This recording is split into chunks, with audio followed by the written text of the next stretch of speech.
So we're out here in Kaneohe. I just caught this swarm.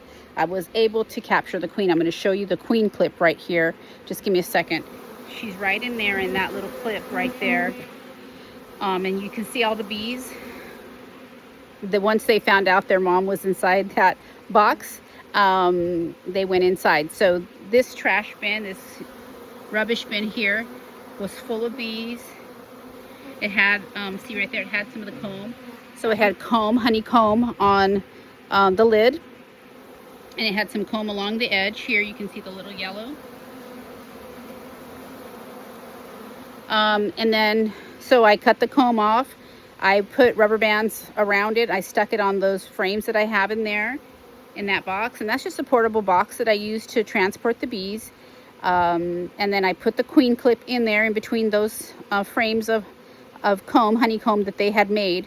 It's all brand new. It's white, it's creamy color, yellow maybe, honeycomb, and there were babies in there. So I could tell that there was a queen there because there were babies in there and there were larvae and egg in the honeycomb, and there was some nectar and also some pollen. So good sign of a very strong hive, even as small as it is. So they're flying in there and they're climbing up that wall pretty quickly now that they know she's in there.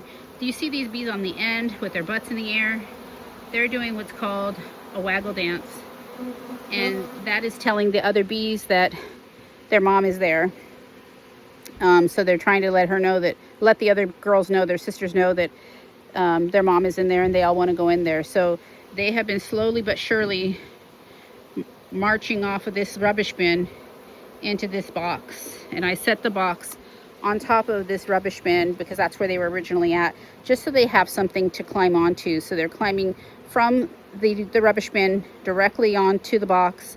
And then some of the girls here, you see them, they're waggling their butts and they're also flapping their wings pretty hard.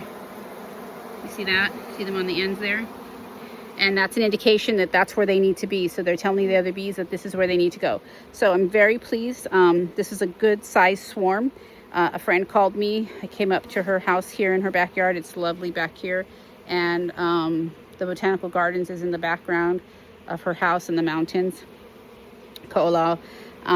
So just a wonderful day out here. It's beautiful. A little bit overcast. The sun's starting to come out. But great success story on this swarm. And they're going in there. You can see that they're pretty much running into that box because they know their mom is there. And they're there flapping their wings there. Everybody's flapping. You see them. They can flap their wings, I think, 200 times per second. So they're flapping and telling their girls, their other sisters, that their mom is in there. You can see this one with the big bags of pollen on its legs there, that orange pollen. So they're bringing in pollen, and I could see some pollen inside the hive when I was putting the frames in. So not a lot of bees left here on this rubbish bin comparatively to when I first got here. They would not get off until I found the queen, and then I put her in that clip, and then I put her in the box. So thank you for saving the bees. Thanks for joining me. And then I will be putting these bees in my yard in Waialua in the meantime. And that's another swarm of bees that were saved. So aloha.